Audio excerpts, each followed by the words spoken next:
Well, is it a plan to boost nuclear power in this country, or two senators price tag for a yes vote for a climate bill?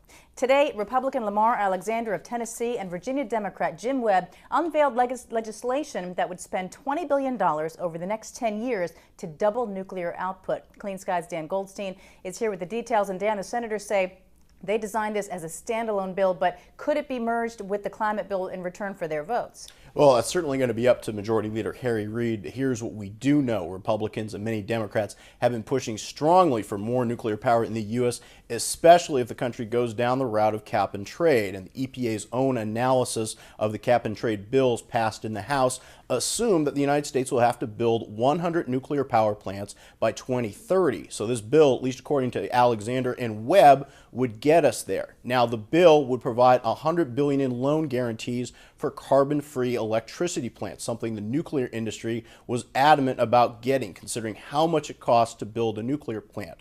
That's upwards of $5 billion. The bill would also fund research for what Alexander and Webb call mini Manhattan projects into solar energy, advanced biofuels, carbon capture, nuclear fuel recycling, and improved batteries for electric vehicles. Now, both men brought that message to the winter meeting of the American Nuclear Society here in Washington. That's a group that has members who worked on the original Manhattan Project. Now, here's what they had to say to the group. If we're going to war, we wouldn't mothball our nuclear navy and start subsidizing sailboats.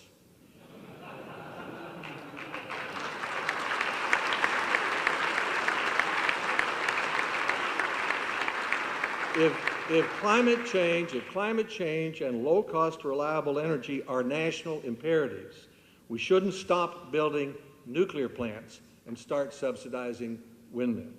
70% of our carbon-free power right now in the United States comes from nuclear.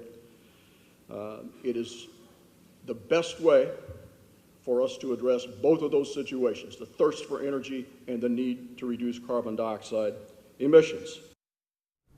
Now, both senators talked to reporters afterwards, while both men said they are opposed to cap and trade, Alexander being a no vote and Webb saying he's leaning in that direction, saying he's got, quote, serious concerns with Kerry Boxer and Waxman. You can bet both can name their price for a yes vote on this climate bill, and this nuclear plan just might be their opening bid, Susan. So, Dan, is the decision over the weekend by world leaders to delay that any solid agreement on climate change in Copenhagen, does it alter the momentum here, if there was any, I guess, for a Senate floor vote on climate change this year or next? Yeah, well, I talked to Senator Jeff Bingaman, who obviously chairs the Senate Energy Committee, and well, he said it was clear that, quote, the building blocks for an agreement are not yet in place, end quote. He said it won't affect the Senate plans one way or another, and of course tomorrow kicks off yet another hearing on climate change in his committee, Susan. All right, we'll watch for that. Dan Goldstein, thank you.